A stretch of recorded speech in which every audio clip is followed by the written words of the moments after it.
بسم اللہ الرحمن الرحیم۔ ہمارا اصول فقہ کا کورس چل رہا تھا، تو آج ہم نے مصادر شریعت کی بحث کو ڈسکس کرنا ہے۔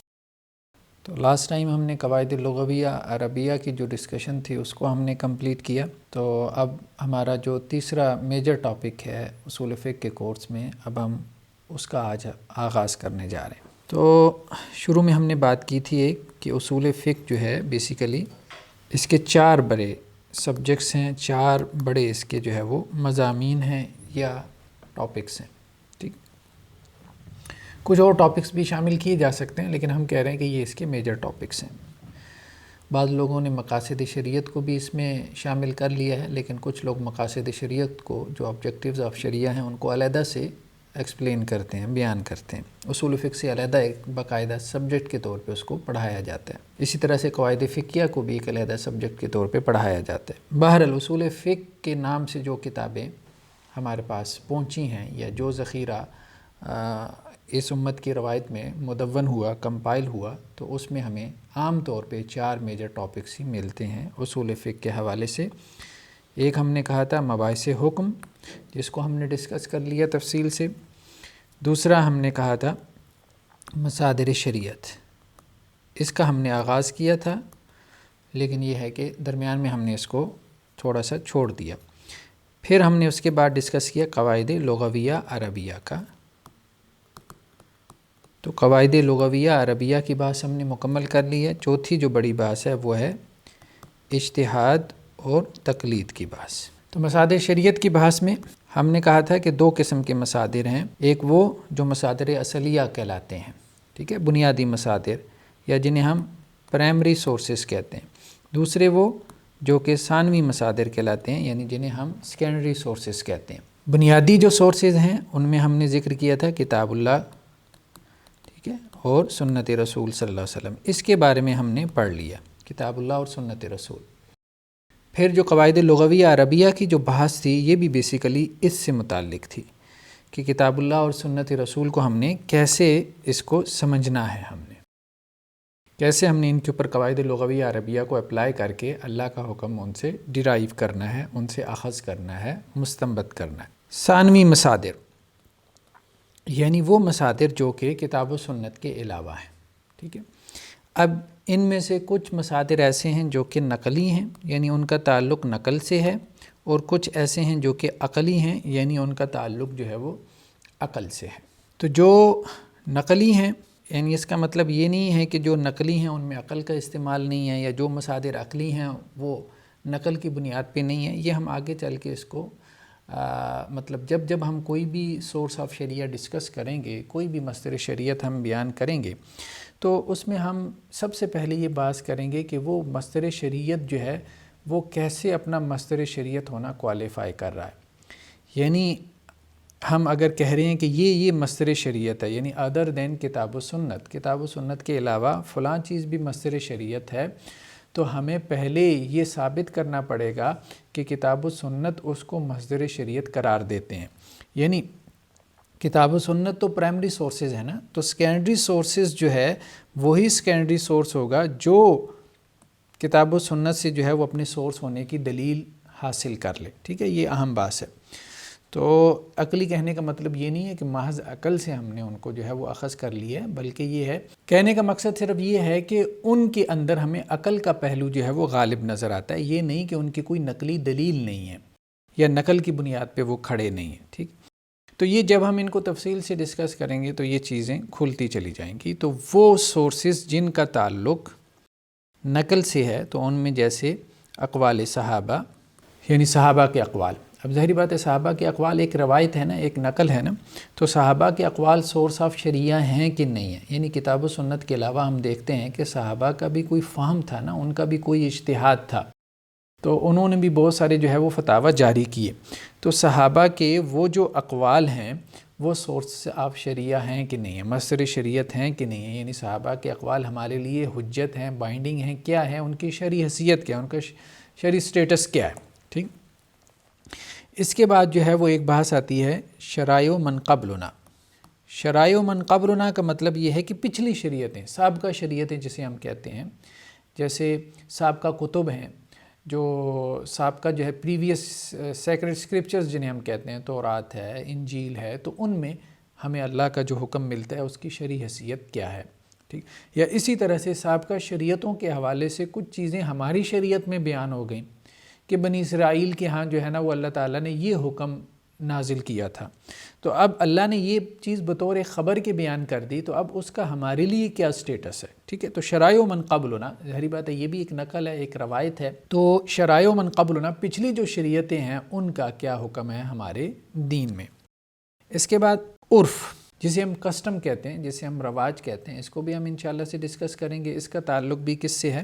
نقل سے ہے. یعنی معاشرے میں ایک رواج چل رہا ہے جو نسل در نسل جو ہے وہ چلا آ رہا ہے، تو اس کی کوئی شرعی حیثیت ہے کہ نہیں ہے. اس کو ہم عرف میں تفصیل سے بحث کریں گے.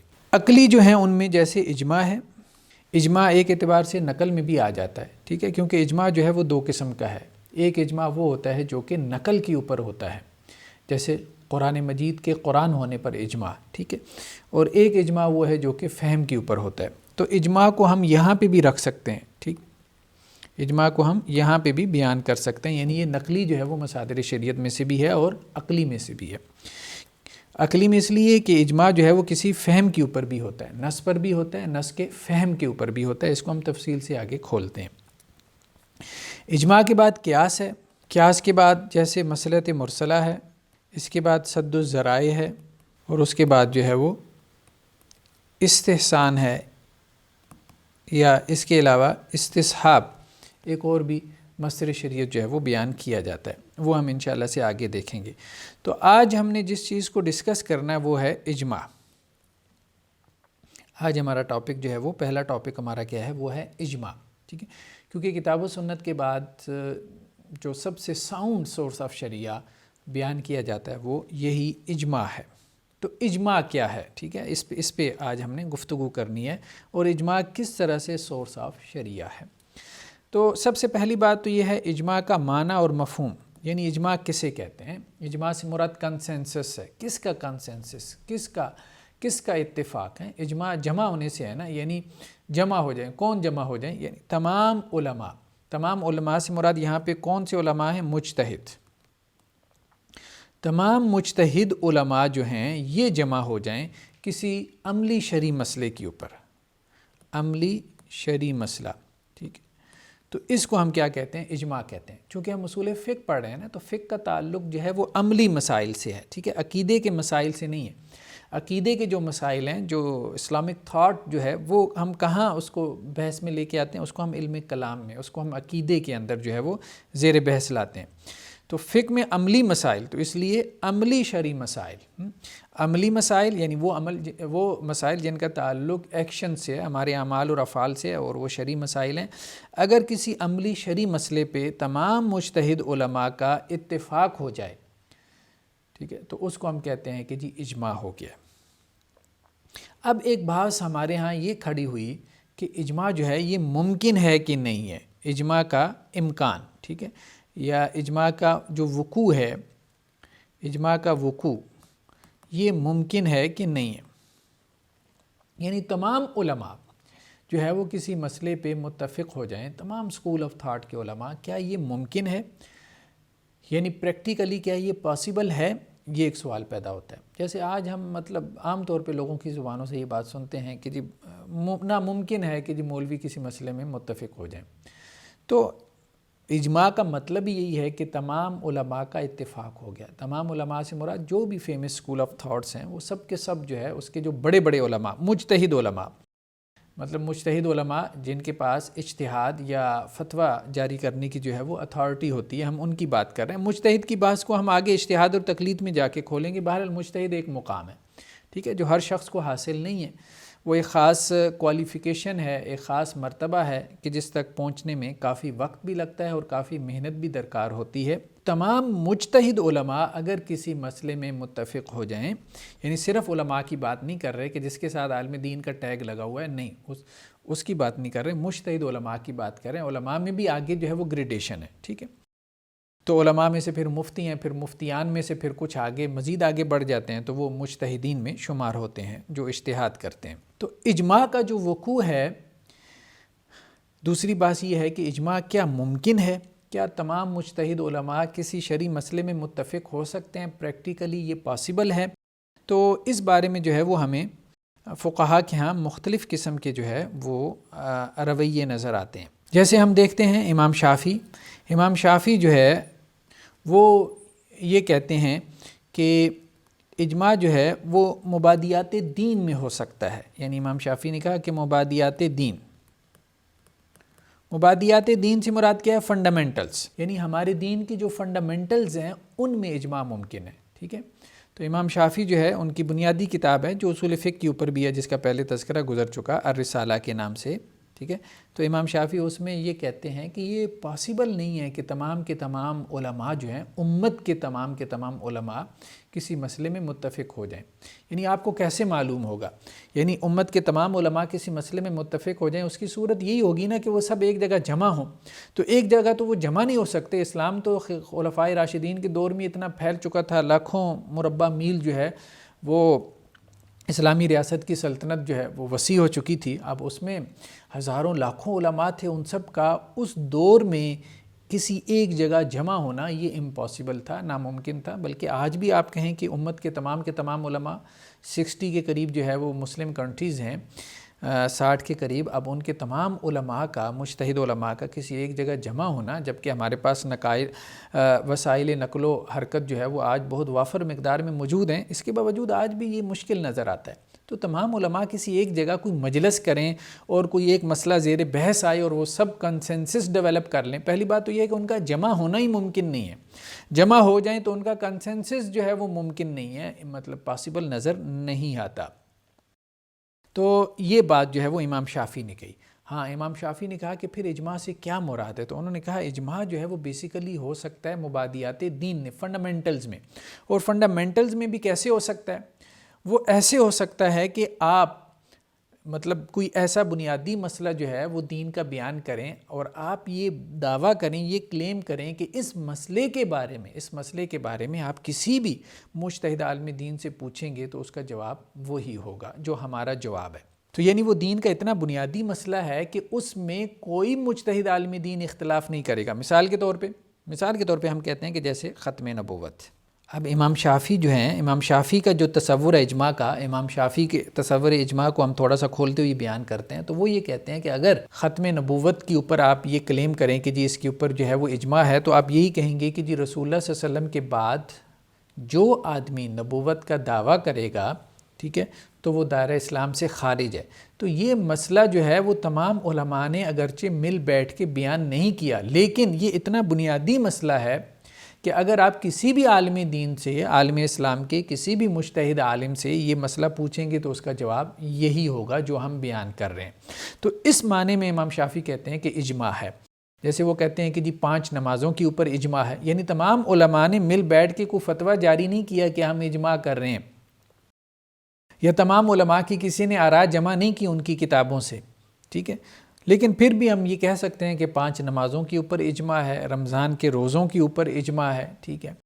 تو دین کے جو فنڈامنٹلز ہیں، جیسے ارکان اسلام ہیں مثال کے طور پہ، وہ مجمع علیہ ہیں، وہ ایگریڈ اپان ہیں، ان کے اوپر کنسنسس ہے۔ تو امام شافعی نے کہا کہ مبادیات دین میں، فنڈامنٹلز میں، اصولی مسائل میں، بنیادی مسائل میں اجماع ہوتا ہے، فروعی مسائل میں، اجتہادی مسائل میں، تفصیلی مسائل میں اجماع نہیں، ممکن نہیں ہے، پاسبل نہیں ہے، ٹھیک ہے۔ تو اس لیے امام احمد بن حنبل جو امام شافعی کے شاگرد تھے، انہوں نے یہ بات کہی کہ جس نے اجماع کا دعویٰ کیا وہ جھوٹا ہے، من ادعى الاجماع فهو کاذب، یعنی امام احمد کا یہ قول بہت معروف ہو گیا، من ادعى الاجماع فهو کاذب، کہ جس نے اجماع کا دعویٰ کیا وہ جھوٹا ہے۔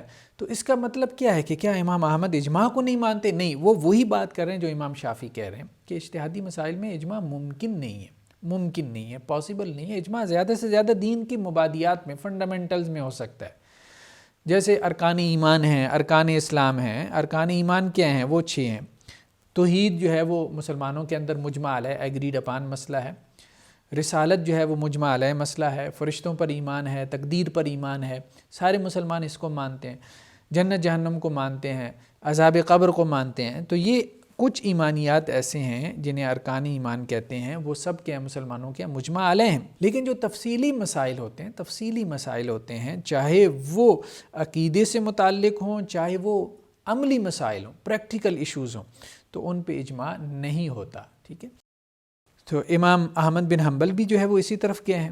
امام مالک کا جو تصور ہے اجماع کا، اس میں وہ تھوڑا وسط کی طرف چلے گئے، یعنی وہ اجماع کے قائل ہیں، یہاں تک کہ اجماع اہل مدینہ کی بھی قائل ہیں، یعنی ان کے نزدیک مدینہ کے لوگوں کا بھی جو ہے وہ اجماع کیا ہے، وہ معتبر ہے۔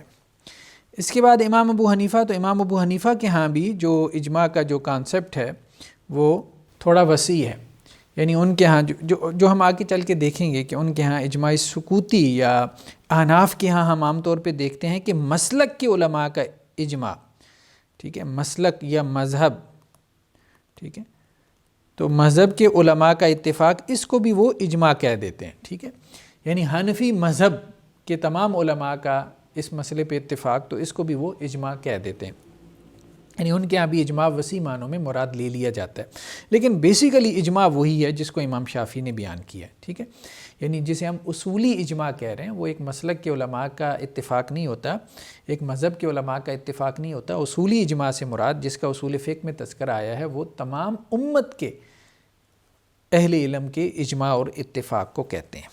اسی طرح اہل تشیع جو ہیں، اہل تشیع کے ہاں وہ اجماع کو نہیں مانتے، یعنی اہل سنت کے اجماع کو نہیں مانتے یا اجماع کو ہی نہیں مانتے، وہ صرف یہ کہتے ہیں کہ جی اجماع سے مراد کیا ہے، اہل بیت کا اجماع، یعنی ائمہ اہل بیت اگر کسی مسئلے پہ متفق ہو جائیں تو وہ حجت ہے، اس کے علاوہ امت متفق ہو جائے تو وہ کوئی حجت نہیں ہے۔ معتزلہ جو ہے یہ سرے سے ہی اجماع کے انکاری ہیں، یہ اجماع کو نہیں مانتے، کوئی دلیل نہیں مانتے ہیں، ٹھیک ہے۔ تو اہل سنت کے ائمہ کے ہاں اصل بات جو سمجھنے کی ہے وہ یہ ہے کہ اہل سنت کے بعض ائمہ کے ہاں جو اجماع کا انکار ہمیں ملتا ہے کہ انہوں نے اجماع کا انکار کیا، تو اس کا مطلب یہ نہیں ہے کہ وہ اجماع کو بطور ایک پرنسپل کے، ایک سورس آف شریعہ کے نہیں مانتے، وہ بیسیکلی یہ کہتے ہیں کہ اجماع کا وقوع ممکن نہیں ہے، بہت سارے مسائل میں اجماع ممکن نہیں۔ دیکھیں ہمارے ہاں بہت سارے مسائل میں اجماع کا دعویٰ کر دیا جاتا ہے، جیسے ابن حزم کی ایک کتاب ہے اجماع کے نام سے، امام ابن حزم بہت بڑے امام ہیں، ٹھیک ہے، ان کی کتاب ہے اجماع کے نام سے۔ تو اب انہوں نے بہت سارے مسائل میں کہا ہے کہ جی اہل علم کا اس مسئلے پہ اجماع، اس مسئلے پہ اجماع، یعنی انہوں نے اجماعی مسائل کو، مجمع علیہ مسائل کو، ایگریڈ اپان جو مسائل ہیں جن کے اوپر کنسنسس ڈیولپ ہو گیا تھا، انہوں نے ان کو کیا کیا، کمپائل کر دیا، جمع کر دیا، ٹھیک ہے۔ 456 ان کی وفات ہے، یعنی ان کے مطلب زمانے تک جن مسائل پہ اجماع ہوا تھا، لیکن ابن تیمیہ نے آ کے اسی کتاب کے اوپر فٹ نوٹس لگائے، جسے ہم کہتے ہیں تعلیق چڑھائی، امام ابن تیمیہ نے، ٹھیک ہے۔ امام ابن تیمیہ نے کہا ہے کہ بہت سارے مسائل میں ابن حزم نے جو اجماع کا دعویٰ کیا ہے تو وہ مسائل مجمع علیہ نہیں ہیں، وہ فلاں عالم دین نے اس مسئلے میں اتفاق کیا، فلاں نے جو ہے وہ اس مسئلے میں جو ہے وہ اختلاف کیا، تو امام ابن تیمیہ نے اس پہ فٹ نوٹس لگائے ہیں۔ اس فٹ نوٹس کے ذریعے انہوں نے جو ہے وہ ان اجماعی مسائل کی کہ جن کے اوپر اجماع کا دعویٰ کیا گیا تھا، تو بعض مسائل کو انہوں نے کہا کہ یہ مجمع علیہ ایگریڈ اپان نہیں ہے، ان میں تو فلاں فلاں کا اختلاف مروی ہے۔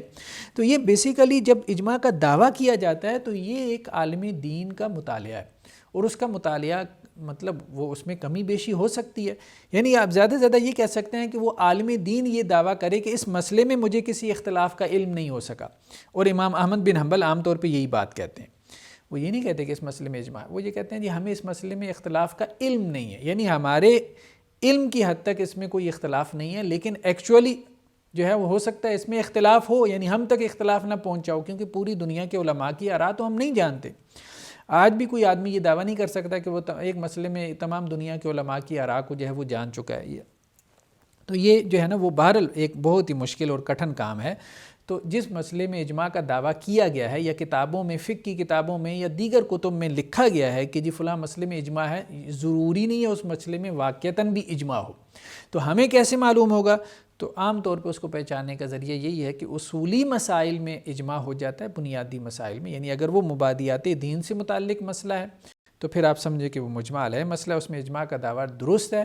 لیکن اگر وہ کوئی اجتہادی مسئلہ ہے، فروعی مسئلہ جسے ہم کہتے ہیں، تو پھر اس میں اجماع کا دعویٰ جو ہے وہ درست نہیں ہوگا. اس میں آپ اگر کچھ سرچ کریں گے، مطلب ایکسپلور کریں گے، آپ اپنی سرچ کو بڑھائیں گے تو آپ کو بہت کچھ اختلاف دیکھنے کو ملے گا، یعنی فقہا کا اختلاف.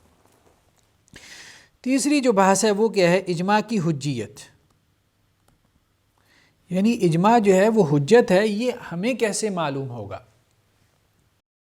ٹھیک ہے، آپ یہ بھی تو ثابت کریں نا کہ اجماع جو ہے وہ حجت ہے. ٹھیک ہے، تو ہم نے کہا تھا کہ جب بھی ہم سیکنڈری سورسز میں سے، ثانوی مصادر میں سے کسی مصدر کے بارے میں بحث کریں گے کہ وہ سورس آف شریعہ، تو پہلے ہم کتاب و سنت سے ثابت کریں گے کہ کتاب و سنت یہ کہہ رہے ہیں کہ وہ سورس آف شریعہ. تو کتاب و سنت خود سورس آف شریعہ ہیں، پرائمری سورسز آف شریعہ ہیں، بنیادی مصادر ہیں. تو کتاب و سنت ہی ہمیں بتائیں گے کہ کتاب و سنت کے علاوہ بھی فلاں فلاں جگہ سے اللہ کا حکم تم لے سکتے ہو، فلاں فلاں بھی جو ہے وہ مصادر شریعت ہیں. تو کوئی بھی مصدر شریعت جو ہے وہ اپنا مصدر شریعت ہونا اس وقت تک کوالیفائی نہیں کرے گا جب تک کتاب و سنت سے اس کو اپنے مصدر ہونے کی دلیل نہ مل جائے. تو اس کی حجیت کی دلائل کیا ہیں؟ جیسے قرآن میں ہے ایک جگہ پہ وَيَتَّبِعْ غَيْرَ سَبِيلِ الْمُؤْمِنِينَ، یہاں پہ ایک لفظ ہے وَيَتَّبِعْ غَيْرَ سَبِيلِ الْمُؤْمِنِينَ. یہ جو سبیل المؤمنین کا لفظ ہے، اللہ تعالیٰ نے قرآن میں کہا ہے کہ جو اللہ اور اس کے رسول کی مخالفت کرے گا، ٹھیک ہے، ایک کام تو یہ، اور دوسرا کام کیا؟ جو سبیل المؤمنین کی پیروی نہیں کرے گا، وَيَتَّبِعْ اور پیروی کرے گا غیر سبیل المؤمنین، اس راستے کی جو مومنین کا راستہ نہیں ہے. تو سبیل المؤمنین یعنی ایک شاہراہ ہے جس کے اوپر جو ہے وہ مومن چل رہے ہیں. سبیل المؤمنین، تمام مومن ایک شاہراہ پہ چل رہے ہیں، اور وہ اپنی علیحدہ سے جو ہے وہ پگڈنڈی نکال لیتا ہے، یعنی اپنی ڈیڑھ اینڈ کی مسجد جو ہے وہ علیحدہ کر لیتا ہے. وَيَتَّبِعْ غَيْرَ نُوَلِّهِ مَا تَوَلَّى وَنُصْلِهِ جَهَنَّمَ، تو اس جس رستے پہ وہ چلا ہے ہم اسے اس کے حوالے کر دیں گے اور ہم اس کو جہنم میں جھونک دیں گے. ٹھیک، تو اس سے معلوم ہوتا ہے کہ اجماع جو ہے وہ حجت ہے. سبیل المومنین یعنی مومنوں کا راستہ، اگر تمام مومن ایک راستے پر ہیں تو اس سے علیحدہ ہونا یہ الاؤڈ نہیں ہے. اب دیکھیں نا، اجماع بیسیکلی دیکھیں، اجماع تو یہی ہے نا کہ تمام مومن، تو اہل ایمان کا اتفاق.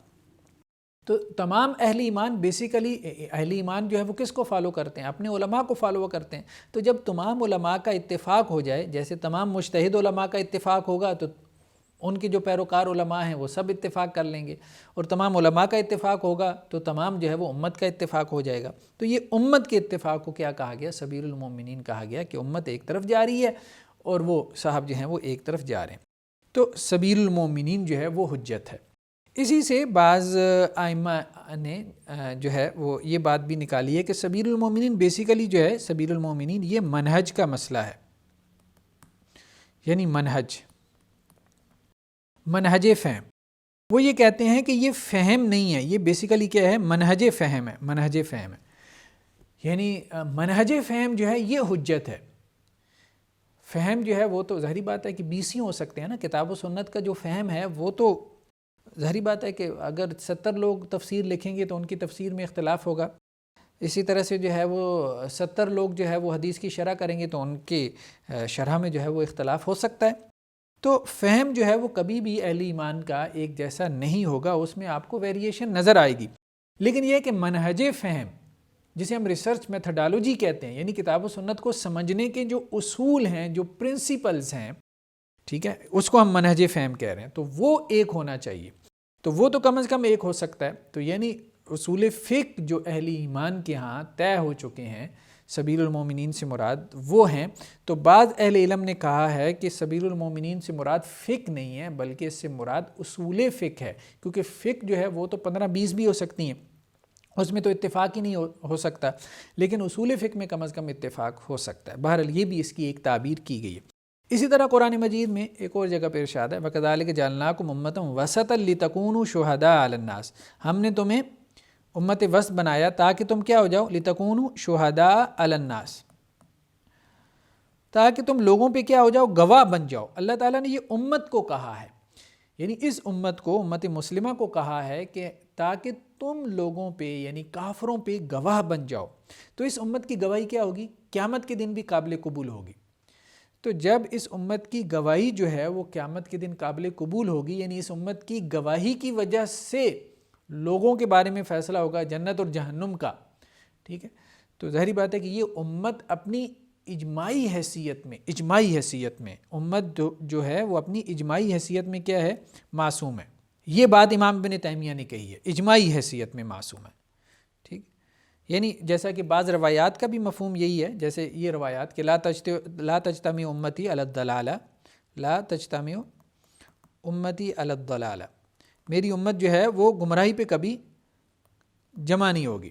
اس معنی کی بہت ساری روایات جو ہے وہ ہمیں ملتی ہیں، اگرچہ ان میں سے بعض کی اسناد ضعیف بھی ہیں، لیکن بہرحال مجموعی طور پہ یہ تمام روایات مل کے حسن لغیرہ کی درجے کو پہنچ جاتی ہیں.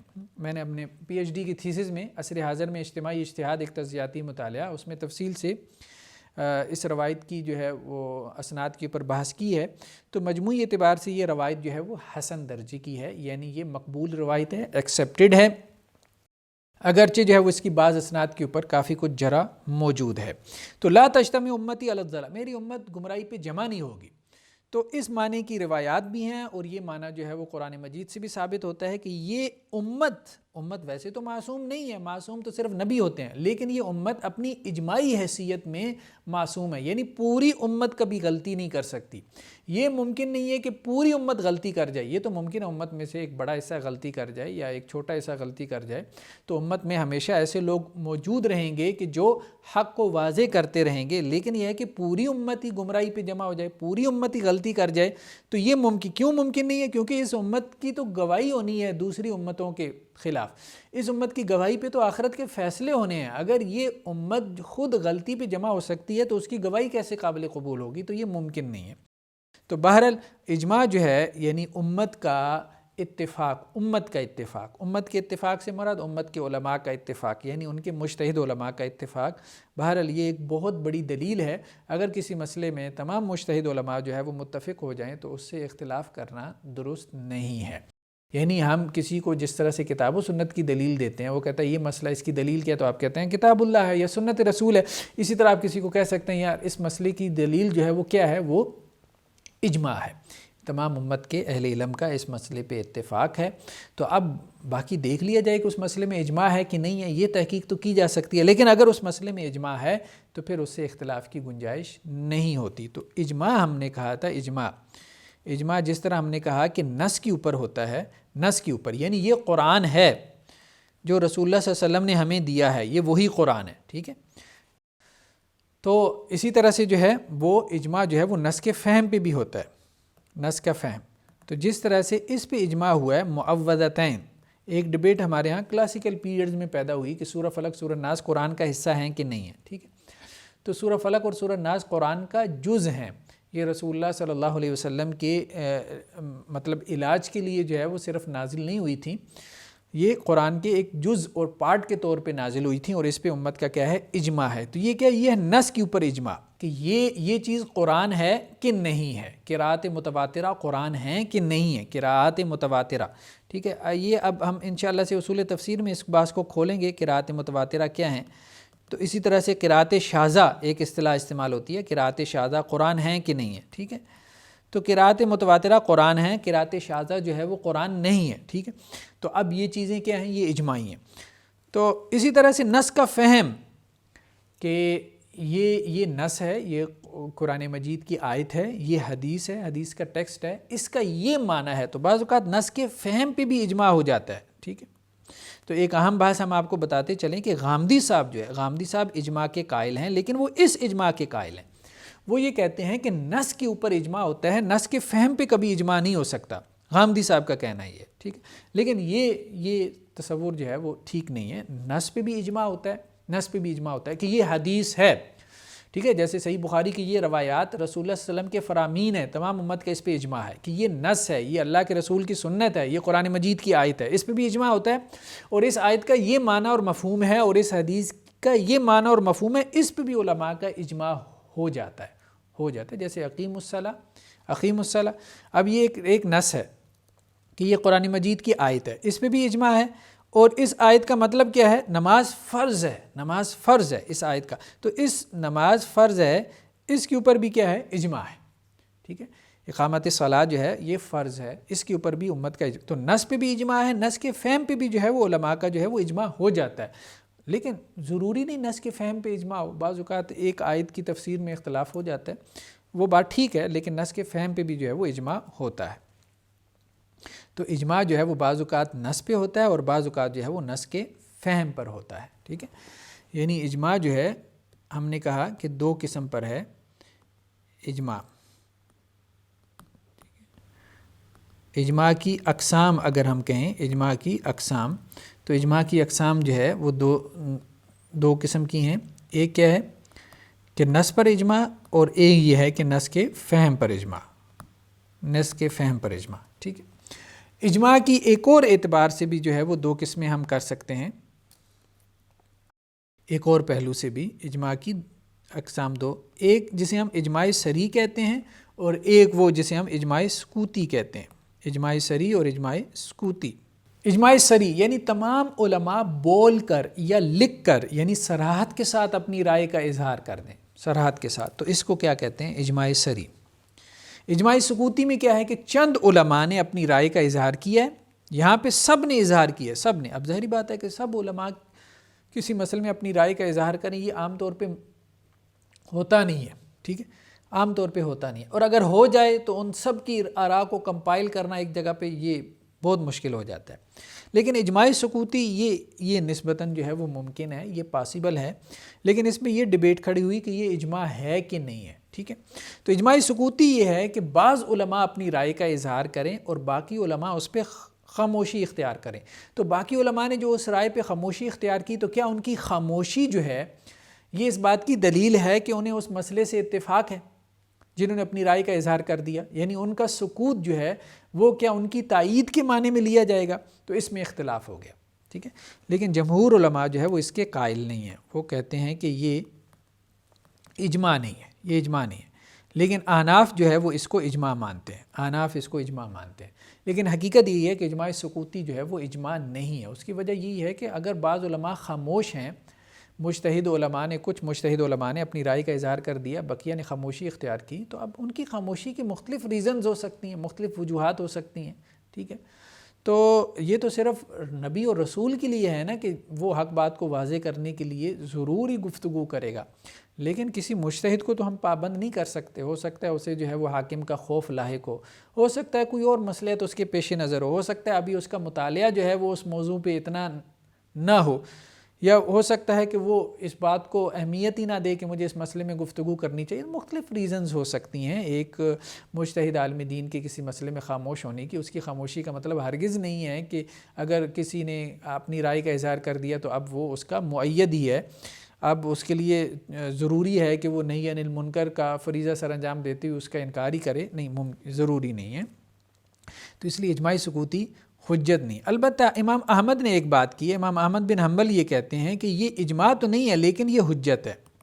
احناف اس کو اجماع مانتے ہیں، جمہور اس کو اجماع نہیں مانتے. لیکن جمہور میں پھر جو ہے وہ جمہور میں آپ کہیں کہ جی دو قسمیں ہو گئیں نا، جمہور میں پھر آگے دو قسمیں ہو گئیں. کچھ علماء جو ہیں وہ یہ کہتے ہیں، یعنی جمہور میں پھر جو میجورٹی ہے وہ تو یہ کہتی ہے کہ جی یہ نہ تو اجماع ہے نہ حجت ہے، ٹھیک ہے، یہ اجماع بھی نہیں ہے اور حجت بھی نہیں ہے. لیکن امام احمد کیا کہتے ہیں؟ امام احمد کہتے ہیں کہ یہ اجماع تو نہیں ہے لیکن یہ کیا ہے؟ یہ حجت ہے، حجت ضرور ہے، یعنی وہ بائنڈنگ ہے، ٹھیک ہے، اس کو ہمیں لے لینا چاہیے. اس کو یعنی اگر کسی مسئلے میں کچھ مجتہد علماء نے اپنی رائے کا اظہار کر دیا، بقیہ اس میں خاموش ہیں، تو اب اس مسئلے سے بھی اختلاف نہیں کرنا چاہیے. امام احمد بن حنبل کی یہ رائے ہے. تو اجماع کی اقسام کے بعد ایک اور بحث جو ہے وہ کیا ہے؟ وہ ہے اجماع کی سند. اجماع کی سند، اجماع جو ہے وہ کسی بنیاد پہ کھڑا ہوگا نا، تو وہ بنیاد کیا ہوتی ہے جس کے اوپر جو ہے وہ اجماع کھڑا ہوتا ہے؟ تو کبھی جو اجماع کی سند ہے وہ نص ہوتی ہے، ٹھیک ہے، کبھی نص کا فہم ہوتا ہے یعنی قیاس جسے ہم کہتے ہیں، اور کچھ لوگوں کا کہنا یہ ہے کہ اجماع کی سند الہام بھی ہو سکتا ہے. لیکن یہ بہت ہی خطرناک رائے ہے. جیسے بعض جو ہے فقہا میں سے، حنفی فقہا میں سے جو صوفیانہ طبیعت اور مزاج رکھتے تھے، وہ اس طرف نکل گئے کہ الہام کو بھی آپ اجماع کی بنیاد بنا سکتے ہیں. یعنی اگر کسی صاحب کو، کسی عالم دین کو کوئی الہام ہوا ہے، کوئی کشف ہوا ہے، اور اس الہام اور کشف کے دین ہونے پہ علماء اتفاق کر لیں تو اس کو بھی آپ اجماع کہہ سکتے ہیں اور تمام لوگوں کو اس کی پابندی جو ہے وہ کروا سکتے ہیں. لیکن یہ بہت خطرناک نقطہ نظر ہے، یہ درست نہیں ہے. اسی طرح سے ہم دیکھتے ہیں عیسائیت میں اب ہم دیکھتے ہیں کہ سینٹ پال کو جو الہامات ہوئے تھے تو بعد میں آنے والے جتنے بھی جو ہے وہ عیسائی پادری تھے، جو عیسائی جو ہے وہ اسکالرشپ تھی، اس نے کیا کیا، سینٹ پال کے الہامات کو کیا کیا، ایک اجماعی حیثیت میں مان لیا۔ تو اب وہ سینٹ پال نے جو ہے وہ شریعت کو منسوخ کر دیا، اس کو جو الہام ہوا تھا اس کے مطابق شریعت منسوخ ہو گئی۔ تو اب وہ گویا شریعت کی جو منسوخی تھی وہ مجمع علیہ ایگریڈ اپان مسئلہ بن گئی دین عیسائیت کے اندر۔ تو یہ بہت خطرناک صورتحال ہے۔ الہام کبھی بھی اجماع کی سند نہیں بن سکتا۔ اجماع کی سند یا تو نص ہے، جیسے مثال کے طور پہ حضرات صحابہ کے دور میں جو ہے وہ اس بات پہ اجماع ہو گیا کہ دادی جو ہے وہ اس کو وراثت میں حصہ ملے گا، یعنی چھٹا حصہ ملے گا، لیکن اب اس کی بنیاد کیا تھی؟ اس اجماع کی بنیاد حضرت مغیرہ بن شعبہ کی روایت تھی۔ تو جب یہ مسئلہ پیش آیا تو اب ظاہری بات ہے کہ اس مسئلے میں جو ہے وہ کچھ صحابہ کے سامنے وہ روایت موجود تھی، کچھ صحابہ کے سامنے وہ روایت نہیں تھی۔ تو جب یہ مسئلہ پیش آیا اور صحابہ کرام جمع ہوئے تو اب وہ روایت سامنے آئی، تو اب اس روایت کی بنیاد پہ سب صحابہ کا اتفاق ہو گیا کہ دادی جو ہے وہ اس کو وراثت میں چھٹا حصہ ملے گا، اور وہ حضرت مغیرہ بن شعبہ رضی اللہ عنہ کی روایت تھی۔ تو اجماع کی سند بعض اوقات نص ہوتی ہے، یعنی علماء جو ہے وہ کسی مسئلے میں بحث کرنے کے لیے کیا کرتے ہیں، جمع ہوتے ہیں۔ جیسے صحابہ کرام جو ہے وہ خلفائے راشدین کے دور میں جمع ہوتے تھے، حضرت ابوبکر کے دور میں، حضرت عمر کے دور میں، ٹھیک ہے۔ جیسے دیکھیں نا، حضرت ابوبکر کی خلافت جو ہے اس کے اوپر جو ہے وہ صحابہ کرام کا اجماع ہوا، ٹھیک ہے، کہ حضرت ابوبکر جو ہے وہ خلیفہ ہیں۔ اسی طرح حضرت ابوبکر کے زمانے میں مرتدین سے قتال کیا گیا، اس کے اوپر صحابہ کرام کا اجماع ہوا، اتفاق ہوا۔ تمام جو لوگ مرتد ہو گئے تھے ان سے تمام صحابہ نے جو ہے وہ اتفاق کیا کہ ان سے قتال کیا جائے، وہ واجب القتل ہیں، ٹھیک ہے۔ تو اب یہ نص کے فہم کے اوپر اجماع تھا، نص کے فہم کے اوپر صحابہ کرام کا جو ہے وہ اتفاق تھا، یعنی یہ قیاس میں آ جاتا ہے۔ یہ مثالیں جتنی کس میں آ جاتی ہیں، قیاس میں آ جاتی ہیں، یعنی صحابہ کرام جو ہے وہ بعض اوقات جو ہے وہ نص کے اوپر ان کا اجماع ہو جاتا تھا۔ جیسے دادی کا وراثت میں حصہ جو ہے کیا ہونا چاہیے، اس کے لیے جب وہ جمع ہوئے تو ایک روایت سامنے آ گئی حضرت مغیرہ بن شعبہ کی، اور اس روایت کی بنیاد پہ ان کا کیا ہو گیا، اتفاق ہو گیا کہ دادی کا وراثت میں چھٹا حصہ ہے، ٹھیک ہے۔ بعض اوقات صحابہ کرام جو ہے وہ ان کے اجماع کی بنیاد وہ قیاس ہوتا تھا، جیسے حضرت ابو بکر صدیق رضی اللہ عنہ اللہ کے رسول صلی اللہ علیہ وسلم کے بعد جو ہے وہ خلیفہ بنے، یا مرتدین سے جو ہے وہ قتال کرنا چاہیے، ٹھیک ہے۔ تو یہ صحابہ کرام نے جو ہے وہ قیاس کی بنیاد پہ یہ اجماع کیا۔ یا اسی طرح دواوین کا مسئلہ ہے، دیوان کی جمع جو ہے وہ دواوین کا استعمال کرنا چاہیے، لیکن الہام جو ہے وہ کسی طور پہ اجماع کی سند نہیں بن سکتا۔ نص کو اجماع کی سند بنا سکتے ہیں، قیاس کو اجماع کی سند کے طور پہ جو ہے وہ لے سکتے ہیں۔ یعنی کسی مسئلے میں جو ہے وہ کوئی نص سامنے آ جائے اور اس نص کی بنیاد پہ تمام علماء اتفاق کر لیں، یا کسی مسئلے میں نص کا فہم اہل علم کے سامنے آئے اور اس نص کے فہم پہ ان کا کیا ہو جائے، اتفاق ہو جائے، یا کسی مسئلے میں جو ہے وہ علماء جو ہے وہ قیاس کریں اور اس قیاس کے اوپر ان کا کیا ہو جائے، اتفاق ہو جائے۔ قیاس کا پرنسپل ہم علیحدہ سے ڈسکس کریں گے انشاءاللہ تفصیل کے ساتھ۔ اجماع کے حوالے سے کچھ اور بحثیں، ایک بحث جو ہے وہ کیا اجماع جو ہے وہ کتاب و سنت کا ناسخ ہو سکتا ہے، یہ بات ہمارے ہاں پیدا ہوئی۔ اجماع جو ہے وہ بطور ناسخ، ٹھیک ہے، ناسخ کتاب و سنت۔ تو اس میں دیکھیں دو باتیں ہیں۔ جمہور فقہا یہ کہتے ہیں، یعنی جمہور کی رائے یہ ہے کہ اجماع جو ہے اس سے نسخ کا علم ہوتا ہے، نسخ کا علم ہوتا ہے، یعنی جو ناسخ نص ہے، ناسخ نص کا علم اجماع سے ہوتا ہے۔ تو یہ بات کہنا تو درست ہے، ٹھیک ہے، اس حد تک بات کرنے میں کوئی حرج نہیں ہے، ٹھیک ہے۔ لیکن یہ ہے کہ اجماع جو ہے وہ کتاب و سنت کو نسخ کر دے، تو یہ ظاہری بات ہے، یہ تو ممکن نہیں ہے نا۔ یہ تو وہی دین عیسائیت والی بات ہو جائے گی کہ تمام عیسائی علماء نے مل کے کیا کیا، شریعت کو منسوخ کر دیا۔ تو اسی طرح تمام امت کے علماء جو ہے وہ مل کے شریعت کو منسوخ کر سکتے ہیں، یا شریعت کے کسی حکم کو منسوخ کر سکتے ہیں، تو یہ علماء کے پاس ایسی کوئی اتھارٹی موجود نہیں ہے۔ لیکن امام ابن تیمیہ نے ایک بحث کی ہے، اور انہوں نے کہا ہے کہ امت میں بعض لوگ ایسے ہیں کہ جو ایسی گفتگو انہوں نے کی ہے، مطلب ان کی گفتگو کا خلاصہ یہی ہے کہ اجماع جو ہے وہ ناسخ بھی ہو سکتا ہے کتاب و سنت کا، یعنی اجماع کے ذریعے سے امت کے علماء مل کے کتاب و سنت کے کسی حکم کو کیا منسوخ کر سکتے ہیں، کینسل کر سکتے ہیں۔ تو وہ کہتے ہیں کہ یہ بہت ہی خطرناک بحث ہے، یہ تو اللہ کے دین کو معطل کرنے والی بات ہو جائے گی۔ اجماع کے بارے میں زیادہ سے زیادہ جو گفتگو ہم کر سکتے ہیں وہ یہی کر سکتے ہیں کہ تمام علماء کا اتفاق ہو گیا، اس بات پہ نہیں اتفاق ہو گیا کہ کتاب و سنت کا یہ حکم منسوخ ہو گیا، بلکہ اس بات پہ اتفاق ہو گیا کہ کتاب و سنت کا یہ حکم منسوخ ہے، اور اس کے منسوخ ہونے کی دلیل فلاں دوسری روایت ہے یا فلاں جو ہے وہ دوسری آیت ہے، تو اجماع سے جو ہے وہ کسی ناسخ نص کا علم تو ہو سکتا ہے، یعنی ایک نص جو ہے وہ منسوخ ہو گئی لیکن اس کی دوسری ناسخ نص کون سی ہے وہ فلاں ہے، اس کے اوپر تو اجماع ہو سکتا ہے، ٹھیک ہے، کہ نص کو منسوخ کر رہی ہے، تو جو ناسخ نص ہے وہ کون سی ہے اس کے اوپر تو علماء کا اتفاق ہو سکتا ہے، لیکن اس پہ ان کا اتفاق نہیں ہو سکتا یا اس پہ اجماع جائز نہیں ہے، الاؤڈ نہیں ہے، ممکن بھی نہیں ہے، یا پریکٹیکلی ہوا بھی نہیں ہے کہ یہ کتاب و سنت کا یہ حکم تھا اور مسلمانوں نے مل کے اس کو کیا کیا، منسوخ کر دیا۔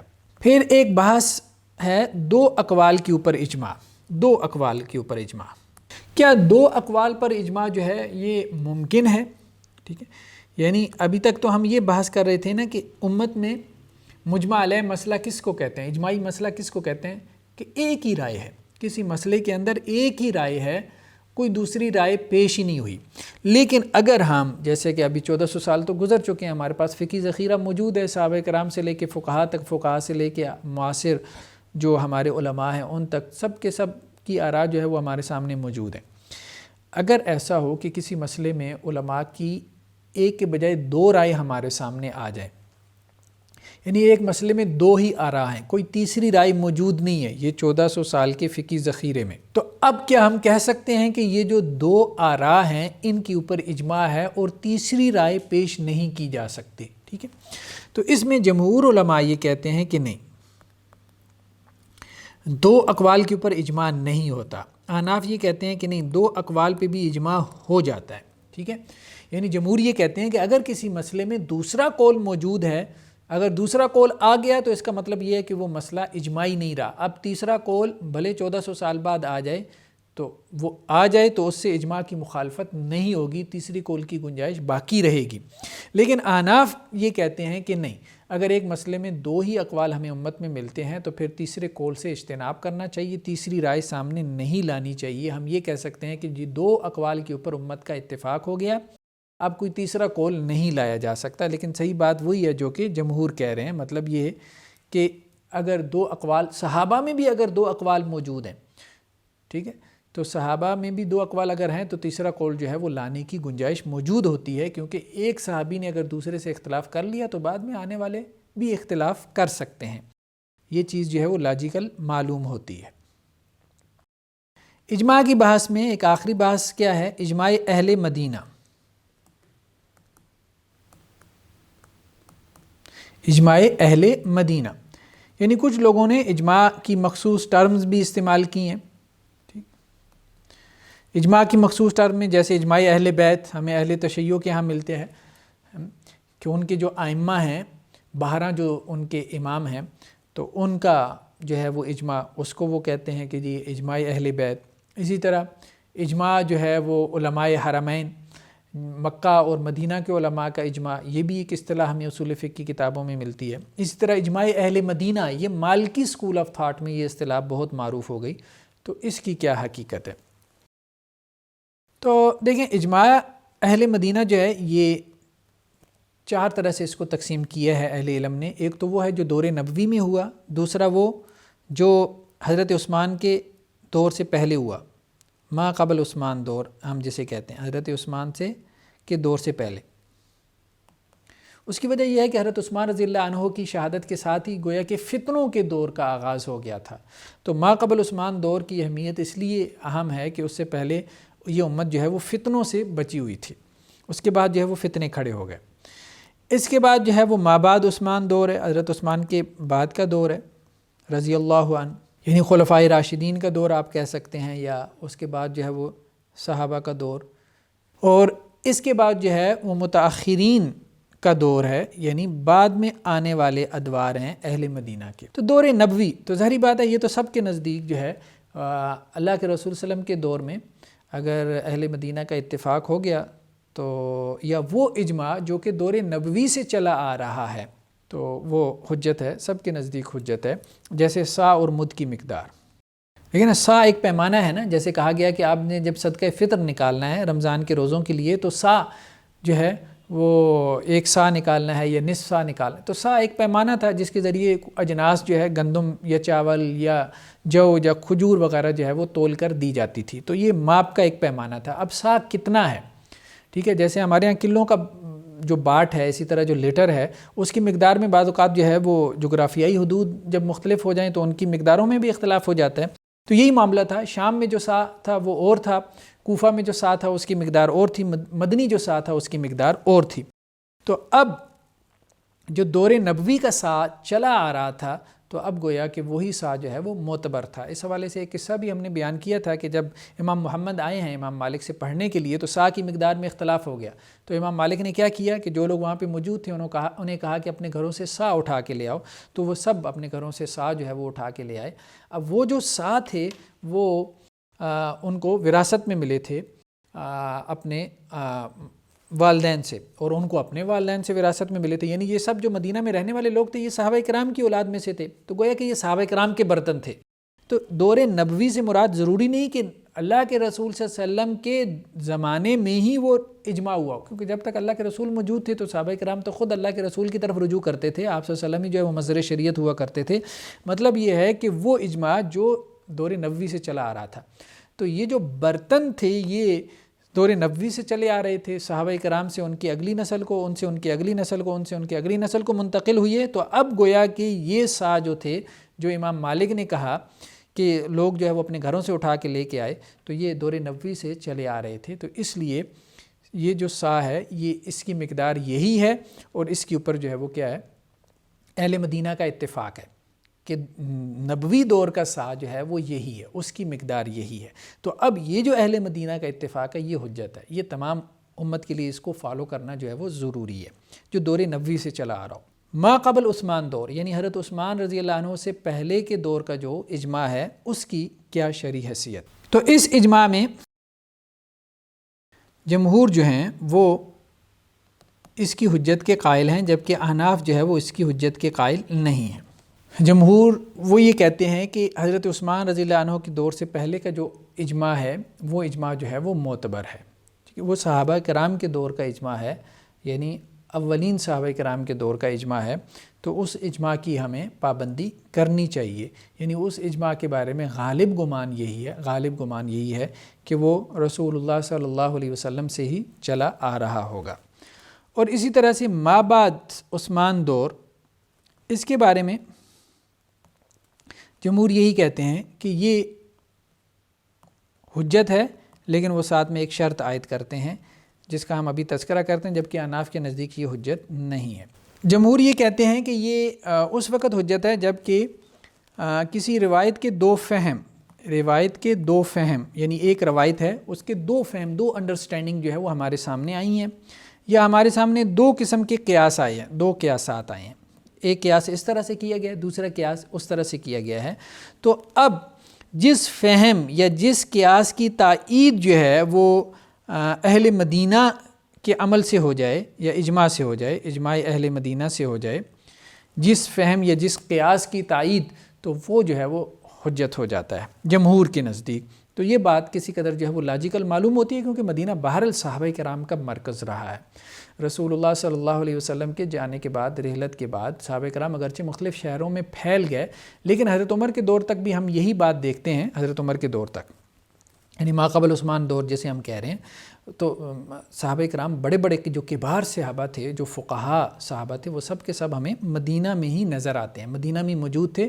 اور حضرت عمر رضی اللہ تعالیٰ عنہ کی ایک مجلس مشاورت ہوتی تھی، جب بھی کوئی مسئلہ درپیش آتا تھا تو وہ ان کبار صحابہ سے جو ہے وہ مشورہ کرتے تھے. بلکہ حضرت عمر اس بات کا اہتمام کرتے تھے کہ کبار صحابہ کو جو ہے وہ اپنے پاس جو ہے وہ جمع رکھیں تاکہ مسائل کو سمجھنے میں جو ہے وہ اجتہاد میں ان سے معاونت ملتی رہے. لیکن ما بعد عثمان دور میں بھی صحابہ کی بڑی تعداد مدینہ میں رہی، اگرچہ مختلف شہروں میں پھیل گئے، کوفہ میں، بصرہ میں، شام میں، مصر میں بھی چلے گئے، لیکن اس کے باوجود جو ہے وہ مدینہ صحابہ کرام کا مرکز رہا ہے. تو اس اعتبار سے جو ہے وہ حضرت عثمان کے دور کے بعد بھی کے دور میں بھی صحابہ کرام کے مدینہ میں ہونے کی وجہ سے وہ صحابہ کرام جن کو رسول اللہ صلی اللہ علیہ وسلم کی بہرحال ایک صحبت نصیب ہوئی تھی، تو اگر ہمارے پاس دو قسم کے فہم موجود ہوں کسی روایت کے، یا دو قیاس موجود ہوں اور ایک سے ایک قیاس یا ایک روایت کا فہم جو ہے وہ اس کی تائید میں جو ہے وہ صحابہ کرام کا فہم یا صحابہ کرام کا قیاس یا صحابہ کرام کا فتویٰ بھی موجود ہو تو ہمیں اسے دوسرے کے اوپر ترجیح دینی چاہیے، اور یہ بات بہت لاجیکل معلوم ہوتی ہے کیونکہ صحابہ کرام جو ہے رسول اللہ صلی اللہ علیہ وسلم کی صحبت میں رہے تھے، براہ راست جو ہے وہ رسول اللہ صلی اللہ علیہ وسلم سے انہوں نے تربیت پائی تھی، اور رسول اللہ صلی اللہ علیہ وسلم نے ان کی جہاں اخلاقی تربیت کی، اسی طرح سے آپ صلی اللہ علیہ وسلم نے ان کی علمی اور اجتہادی تربیت بھی فرمائی تھی، اور بعض صحابہ کو تو آپ صلی اللہ علیہ وسلم نے اس کے لیے تیار بھی کیا تھا۔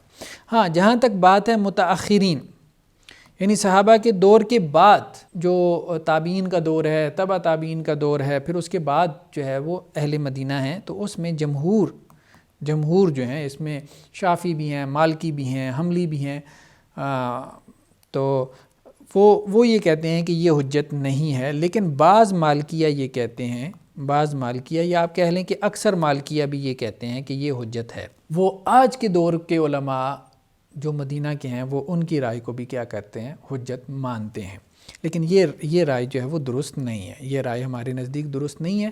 بعد کے ادوار کے جو مدینہ کے علماء ہیں، یعنی صرف مدینہ میں ہونا جو ہے یہ کوئی ایسی چیز نہیں ہے کہ جس کی وجہ سے ان کی رائے جو ہے وہ معتبر ہو۔ اس طرح سے تو جو مکہ کے علماء ہیں ان کی رائے کا زیادہ معتبر ہونا چاہیے، اصل چیز تو جو ہے وہ دلیل ہے، ٹھیک ہے۔ تو صحابہ کرام کے رائے کو جب ہم معتبر قرار دیتے ہیں تو وہ اس وجہ سے قرار دیتے ہیں کہ ان کا صحابی ہونا بھی ایک بہت بڑی بات ہے۔ تو یہ ہماری اجماع کی بحث تھی کہ جس کو ہم نے جو ہے وہ مختصر انداز میں مکمل کیا۔ اس کے بعد جو ہماری بحث ہے وہ ہے قول صحابی کی بحث، یعنی اقوال صحابہ۔ مصادر شریعت میں ہماری جو اگلی بحث ہے وہ ہے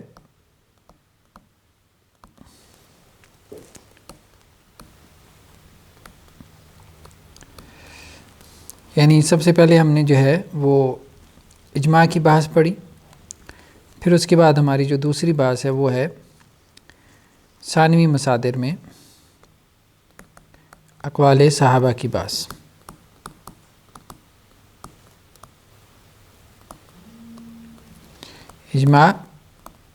اجماع کے بعد اقوال صحابہ۔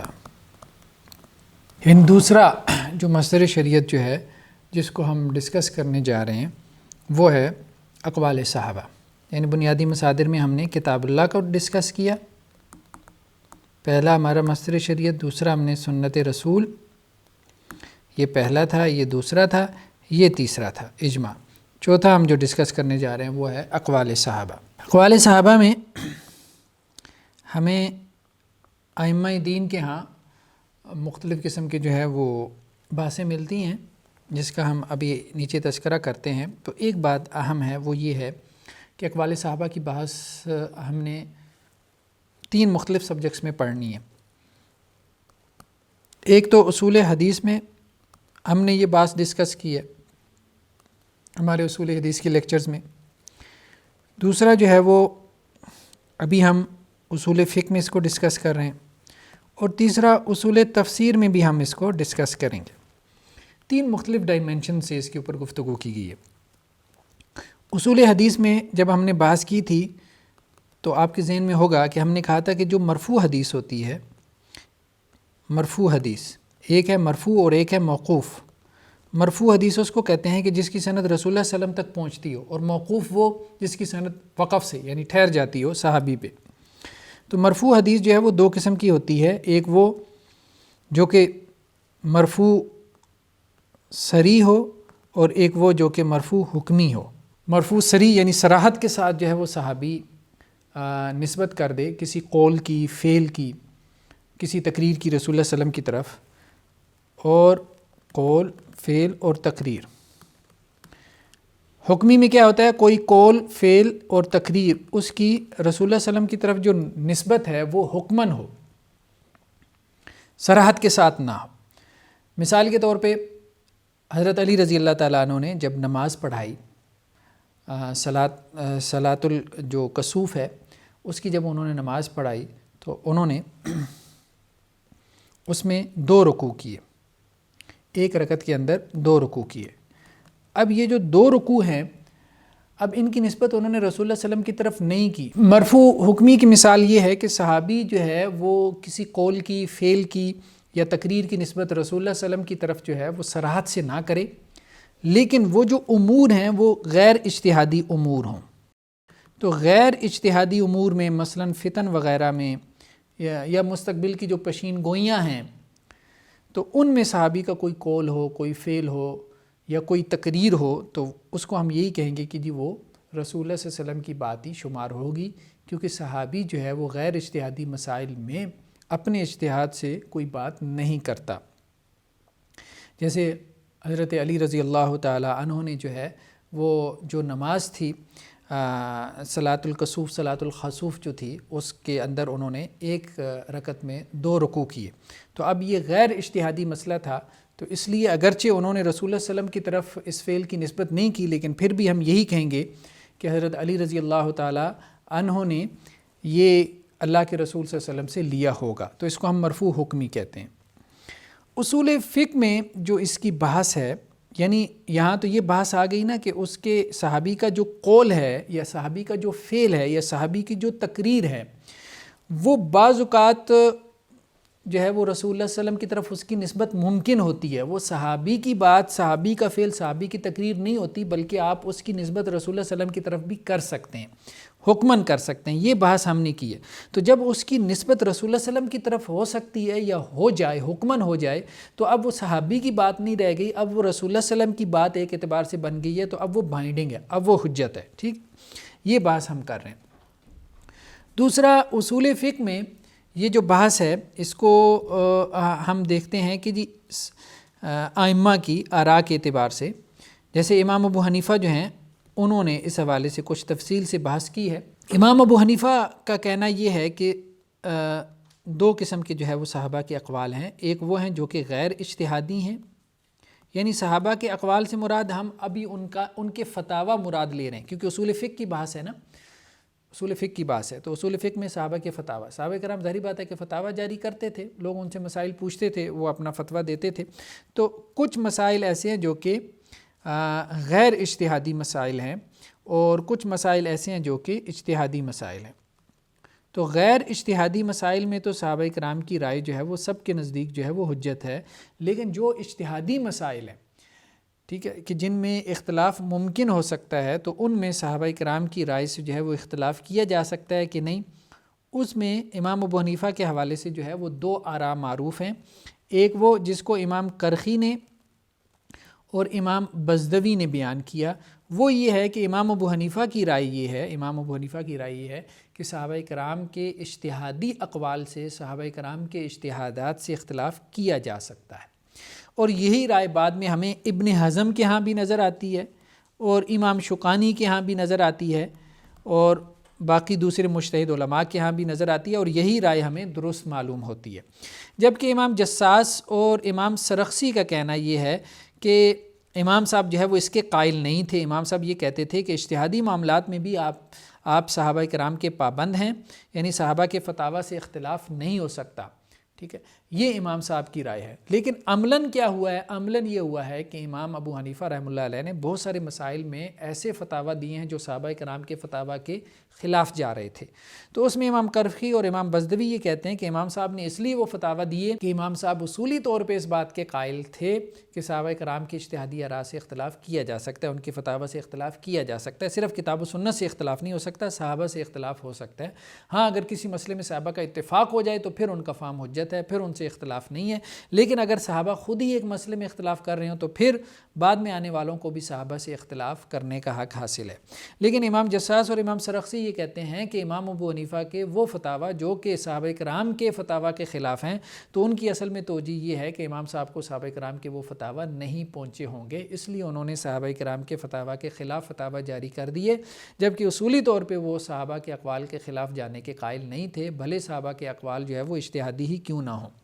لیکن ہماری رائے میں یہ جو توجیہ امام کرخی اور امام بزدوی نے کی ہے، یہ توجیہ درست معلوم ہوتی ہے، یہی امام ابو حنیفہ کا قول معلوم ہوتا ہے، اور اسی کو بعد میں آ کے جو ہے وہ امام ابن حزم نے اور شوکانی نے اور بعض دوسرے اہل علم نے بھی اسی رائے کو اختیار کیا ہے۔ جہاں تک امام مالک کی بات ہے، تو امام مالک جو ہیں انہوں نے تھوڑا سا جو ہے وہ ایگزیجریٹ کیا، غلو کیا صحابہ کرام کے اقوال کو لینے میں، بلکہ وہ یہ کیا کرتے ہیں کہ وہ روایت کے اوپر بھی بعض اوقات روایت پر صحابی کے فتویٰ کو ترجیح دے دیتے ہیں، یعنی ایک طرف صحابی کا فتویٰ ہو اور ایک طرف روایت ہو تو وہ روایت کے اوپر جو ہے صحابی کے فتویٰ کو ترجیح دے دیتے ہیں، یعنی اپنا فتویٰ صحابی کے فتوے کے مطابق دے دیتے ہیں، حالانکہ عین ممکن ہو سکتا ہے کہ صحابی کے سامنے وہ روایت نہ ہو۔ یہی وجہ ہے کہ امام مالک کے جو شاگرد ہیں امام شافعی، انہوں نے اپنے استاذ کے اوپر اس حوالے سے نقد بھی کی ہے کہ ان کا یہ رویہ جو ہے وہ درست نہیں ہے کہ آپ سنت کے اوپر جو ہے وہ صحابی کے فتویٰ کو ترجیح دے دیں، کہ ایک طرف سنت ہے، صریح سنت موجود ہے، اور دوسری طرف صحابی کا فتویٰ ہے، اور دونوں آپس میں کنٹراڈکٹ کر رہے ہیں۔ تو امام مالک کیا کر رہے ہیں؟ صحابی کے فتویٰ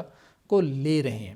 اور امام مالک نے جو امام لیث بن سعد کو خط لکھا تھا، جو کہ مصر میں تھے، مصر کے بڑے فقیہ تھے، تو ان کو بھی انہوں نے یہی بات لکھی تھی کہ صحابی کا فتویٰ جو ہے وہ ہر حال میں لینا چاہیے، بغیر کسی قید، بغیر کسی شرط کے۔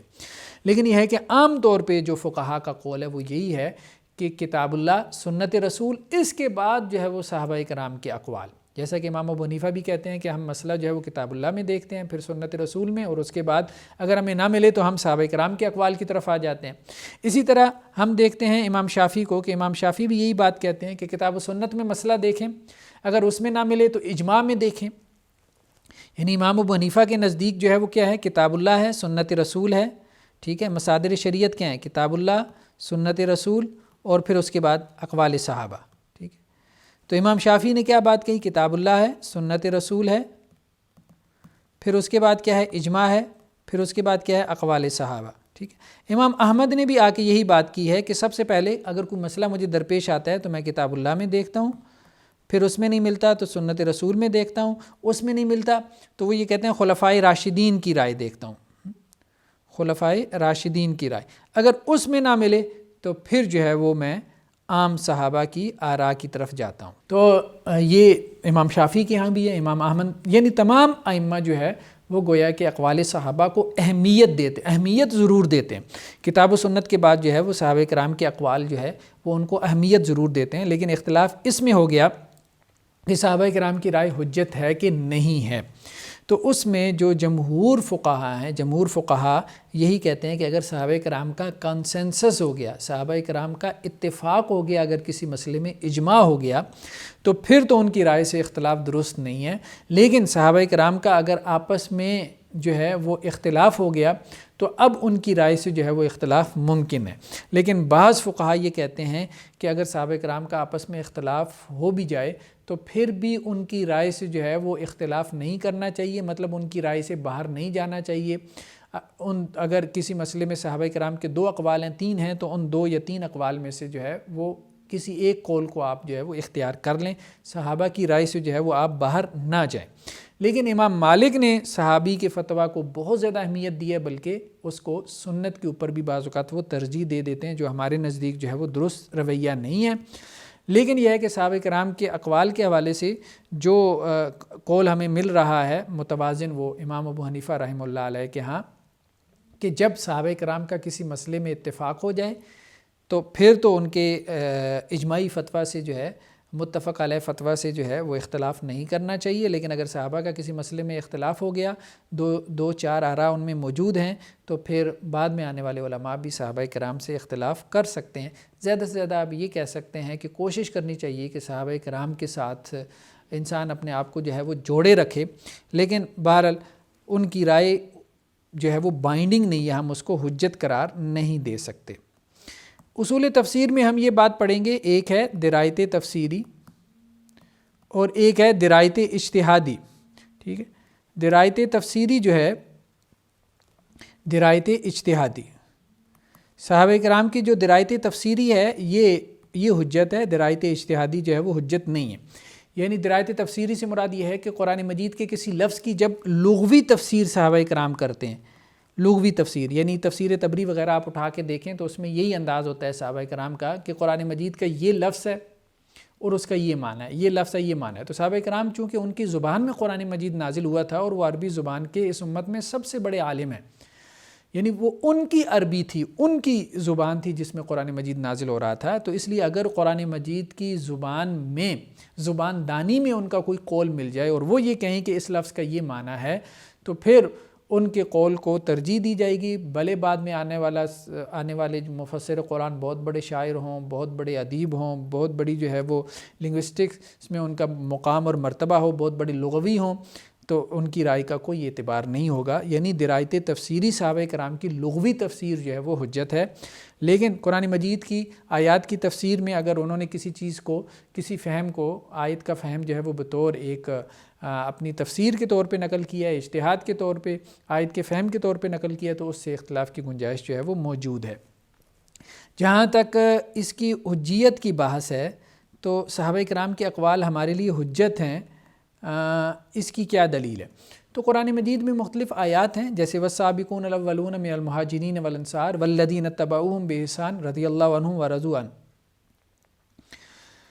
تو یہاں پہ اللہ تعالیٰ نے نام لیا ہے باقاعدہ، والسابقون الاولون من المہاجرین والانصار، ٹھیک ہے، من المہاجرین والانصار دونوں کا نام لیا ہے، مہاجرین کا بھی اور انصار کا بھی. والذین اتبعوہم بإحسان، اور پھر جنہوں نے ان کی اتباع کی، ٹھیک ہے، جو ان کے نقش قدم پہ چلے، جو ان کے پیچھے پیچھے چلے، تو اللہ تعالیٰ ان سے راضی ہے، وہ اللہ سے راضی ہیں. یعنی صرف مہاجرین اور انصار کی بات نہیں ہے، ٹھیک ہے، یعنی ایک تو ان کی بات ہو گئی نا، مہاجرین اور انصار کی، ٹھیک ہے، جو کہ سینئر صحابہ تھے. پھر اس کے بعد جو ان کی پیروی کرنے والے تھے یعنی جونیئر صحابہ، اور پھر قیامت تک آنے والے جو ان کے پیروکار ہیں، تو سب سے اللہ تعالیٰ راضی ہے اور سب سے اللہ تعالیٰ نے جو ہے وہ جنت کا وعدہ کر رکھا ہے. تو گویا صحابہ کرام کی اتباع جو ہے اس کی طرف خود قرآن مجید نے دعوت دی ہے، ٹھیک ہے، کہ ان کو فالو کرو، ان کے نقش قدم پہ چلو، کیونکہ رسول اللہ صلی اللہ علیہ وسلم سے انہوں نے براہ راست دین سیکھا تھا. تو دین کیا ہے، بہرحال وہ اس کو ہم سے بہت بہتر سمجھتے تھے، اور دین پہ عمل کے اعتبار سے بھی وہ اس امت کے بہترین لوگ ہیں، کیونکہ خود رسول اللہ صلی اللہ علیہ وسلم نے فرمایا کہ بہترین زمانہ میرا زمانہ، پھر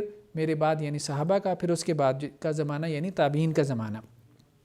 تو دین کے فہم کے اعتبار سے یا دین پر عمل کے اعتبار سے دونوں جہتوں سے صحابہ کرام اس امت کے بہترین لوگ ہیں.